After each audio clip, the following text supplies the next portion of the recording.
la première médaille pour Tanguy Neff. On est très heureux de voir le Genevois, regardez. Ah, c'est beau, Tanguy, bravo. Il avait décidé de le zapper, ce Team Combine à Salbar. Il est bien présent, associé également au meilleur slalomeur de l'équipe suisse, Loïc Meillard. Comment a-t-il rebondi? Comment va-t-il rebondir après cette 4e place sur la descente? En tout cas, il est remonté, il est frustré, on l'a senti pendant la descente. On a vu plein d'images. Oh, il est parti avec beaucoup d'énergie, énormément d'énergie sur le haut. Allez, c'est l'équipe favorite, Marco Odermatt. Avec Loïc Meillard. Oh, c'était ce petit gauche, il est juste. La première frayeur. Et il en perd de la vitesse. Il en perd malheureusement. Ah, il a décidé de pousser. Oh, il est très beau ce droit. Elle était belle, très beau. Et dans la partie technique, on sait qu'il sait faire. C'est désormais Emmetsberger, le temps de référence. Et il est dans le même centième quasiment. Magnifique. Alors si on regarde les intermédiaires d'Emmetsberger, il a été très régulier. Il y a juste le secteur 5 où il a perdu un petit peu de temps. Oh là là, mais il appuie fort, il est décidé, le Suisse aujourd'hui. Pour l'instant. Attention à pas être trop bas quand même sur ses appuis, sur les fins de courbe. Ouais, c'est magnifique. S'il fait jeu égal avec Emmetsberger sur ce secteur et qu'il est très très bon sur le prochain, ça peut faire 7-8 dixièmes avant le dernier inter. C'est bien possible, c'est bien possible. La Carpentina, ça s'est très bien passé. On va voir la sortie là sur la compression. Est-ce qu'il reste en position? Pour l'instant, c'est stable, c'est précis. Tout en position. Il n'a pas lâché la position. Le San Pietro, 52 mètres. Ça va vite. Ah là là, il est parti pour en découdre. Oh, papa, ça peut faire une seconde à la sortie de cette inter. Ça va faire. Oh, on a retrouvé le Marco Odermatt. Des grands jours de ce début de saison en descente avec des victoires à Beaver, à Val Gardena, à Wengen. Il reste sur 4e place à Crans-Montana et sur la descente des Jeux Olympiques. Et là, sur cette épreuve du combiné, il a mis la barre très haut. Le roi Audi, Marco Odermatt frappe très fort. Une seconde à l'arrivée. Quelle course. On amène Dossard 14, Dossard 10, Vincent Krischmeier.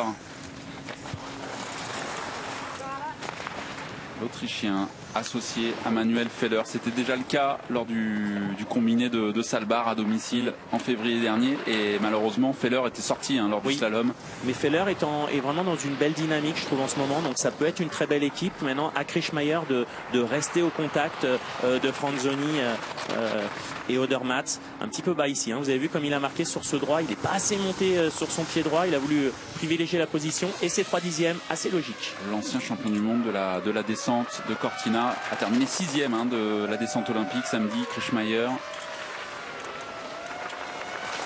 Alors Franzoni, sur les 6 secteurs, il en a quand même 4.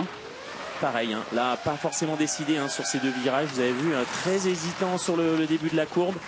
C'est là où Franzoni a été le moins bon, ce secteur 3 et ce secteur 4. On voit d'ailleurs que Krischmeier lui reprend un petit peu de temps.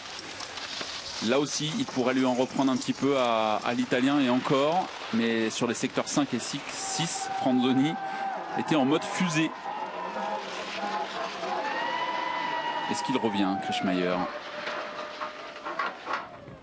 Waouh, superbe cette image. 113 km/h, 46 000. Ah non, c'est pas mal. Il est dans le coup aussi, encore une fois. Ça joue avec les meilleurs. Voilà, un petit centième de repris. Mais à partir de là, Franzoni a mis les fusées derrière les skis.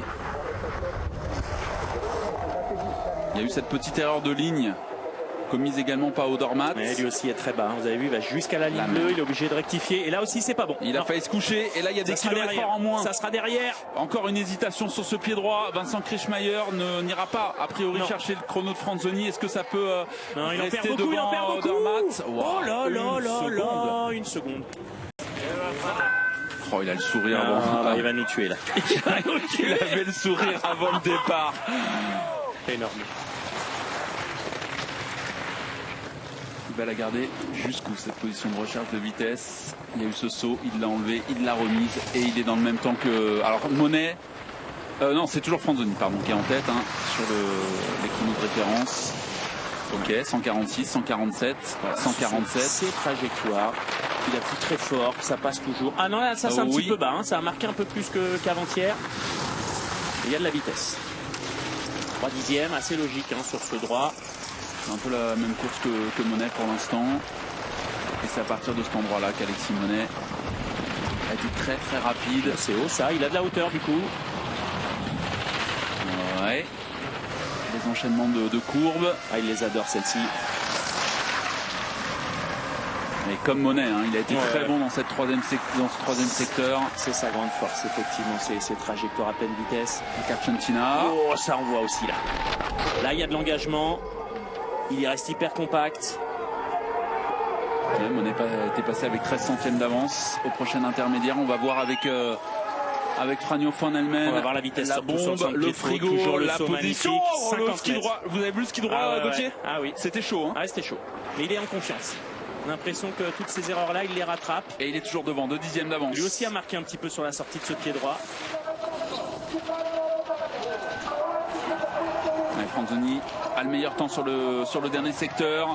26 centièmes. Oh, c'est bas, attention! Ouais, cette erreur-là, la même erreur que... encore ici! Ah non, c'est moins bon que Franzoni. Odermatt. Ouais, ça peut coûter de trop nombreux dixièmes. Ça va. Une 51,80, il en a perdu beaucoup. Il en a perdu 7 des dixièmes avec cette erreur. Oh, il a commis une bourde. Il n'a pas d'erreur de trajectoire, mais on sent qu'il n'a pas l'accroche sur ces 3 derniers virages. Raphaël Hazer en piste. Raphaël Hazer associé à Mishimat. Et ensuite, ça sera les 2 paires norvégiennes. Raphaël Hazer, il était au départ de la descente? Oui. Ok. Il a terminé 15e. Pas mal. Ouais. Et là, par contre, il s'élance avec un bon dossard. C'est le bon moment. Autant à la descente, il fallait vraiment s'élancer devant. Dans les premiers dossards, là, je trouve que c'est plus intéressant de s'élancer maintenant. Le vice-champion du monde de Super G, le champion du monde de géant, Raphaël Hazer. Ouh, c'est beau ça. Très très beau gauche ici au niveau de la fente du Fontana.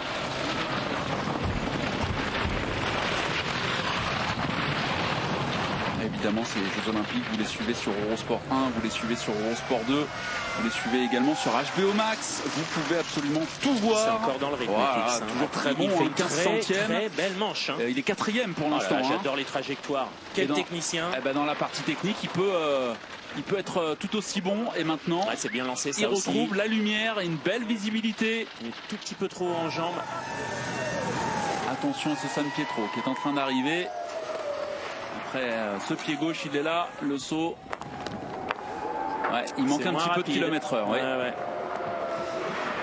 Pas assez profilé avant le San Pietro. Ouais, toujours un coup quand même, 33 centièmes. Alors maintenant, il faut éviter de nous refaire le bas de Babinski. Il attaque bien, on va voir si ça se termine bien. En tout cas, il se donne de la hauteur, que ce soit en jambes ou aussi en trajectoire. C'est plutôt bien effectué. Ça peut être sous la seconde. S'il est sous la seconde, il sera aux alentours du chrono de Nils Allègre. Nils est 6e, Krischmaier est 7e, Raphaël Hazer est 8e à 1,27. Les Autrichiens, ils ont décidé de se coller. 7, 8, 8, 10. C'est toujours Paco Rassa qui a le meilleur temps de la manche et Steven Amier a le 6e temps à seulement 3 dixièmes. Mais c'est la paire autrichienne Strein-Babinski qui est en tête. C'est Mishimat qui s'élance. Prudent, beaucoup de dérives là sur les 6 premières portes. Lui, ça même est encore un petit peu plus long. Ça va se payer au chrono.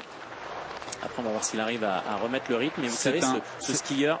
C'est un skieur de plat. Oui, et surtout, c'est un skieur qui ne fait pas d'impression souvent. Le 25 centièmes, il a bien limité la casse. Elle est bonne sa partie là. La transition était excellente et on connaît ses qualités sur le plat. Mishimat, attention. Il est en train de bien combler. Vous avez vu aussi, des fois, il est un tout petit peu loin, mais il va très très loin dans les déclenchements. Il revient techniquement, Michael Match. J'ai l'impression qu'il est en train de revenir en forme pour ces Jeux Olympiques. Et ça se voit encore sur cet intermédiaire. Il grignote centième après centième, le 7e du slalom de Wengen. Le frère de Mario Mat à l'arrivée, Mishimat. Ça suffit pour prendre la commande. Et regardez le temps sur le plat. Ah, joli. Fusée sur la dernière portion. Et c'est quasiment tout le temps dans le top 10, mais jamais sur le podium. C'est parti pour le vice-champion du monde de la spécialité. Il était avec Alexis Monet à Salbar, on s'en souvient. Et lui aussi, la mise en action est moyenne. Oui, sur les 2-3 premières. Derrière, il a quand même trouvé son rythme assez rapidement. Oui, très bien. Les 4 premières portes compliquées. C'est précis, c'est fluide. Hein. Il est en train de nous faire une bien. Hein. Ouais, ouais. C'est bon. J'apprécie. Je trouve que il a trouvé son timing. Il a trouvé son.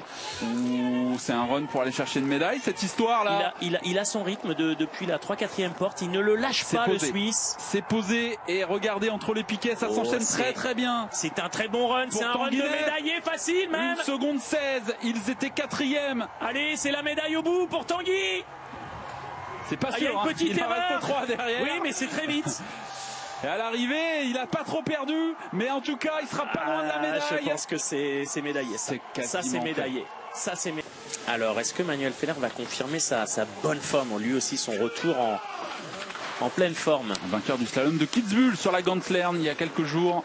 C'est parti pour Manuel Feller. Oui, sur le haut. Je dis oui. Ah, dans la pente, il sait faire. Ah oui, mais là, surtout, il a trouvé le feeling sur cette neige. C'est très bien. Ouais, ça je sens que son dos va beaucoup mieux. Ah, mais est-ce qu'il va pouvoir résister à Michimat sur les 3 prochains secteurs? Un tout petit peu léger sur la banane. On a vu beaucoup de neige. Ah, il y a toujours du rythme. Hein. Oui, surtout, il pousse très loin. Lui aussi, hein, à l'allure de Michael Matz. Il va très loin dans les déclenchements. Il le fait un petit peu moins bien que Michael. Oh, mais ça pousse sur l'arrière là. Oui, mais un peu comme Alberg, j'ai envie de dire, il tente de pousser au maximum. Il a toujours 13 centièmes d'avance. Ça garde la vitesse. Matt a été bon sur le bas. Ouh. Il prend des risques. Manuel Feller, on va peut-être avoir 3 Autrichiens aux 3 premières places. On aura. Il est devant pour 3 centièmes. Le champion olympique de géant est stressé. Son compatriote est dans les starts, dans le portillon de départ. Loïc Meillard qui fait équipe avec Marco Odermatt, 4e de la descente. Marco Odermatt, c'est parti pour le champion du monde du slalom. Et champion du monde du combiné. Clean. Ça pousse pas encore très fort.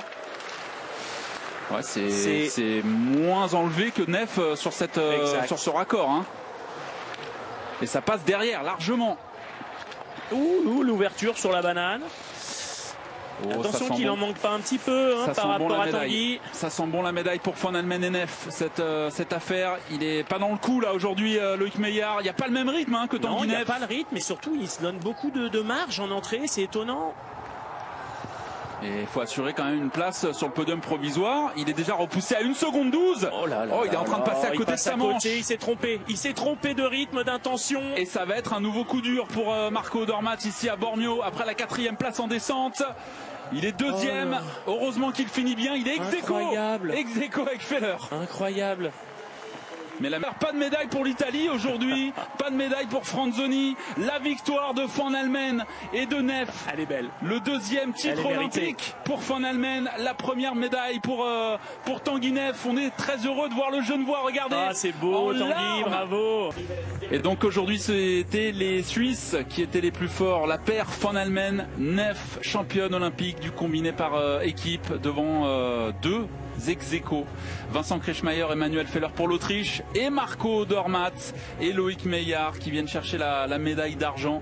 C'est la 2e médaille pour Marco Odermatt au JO après l'or obtenu en géant il y a 4 ans. C'est la première médaille pour Loïc Meillard en revanche.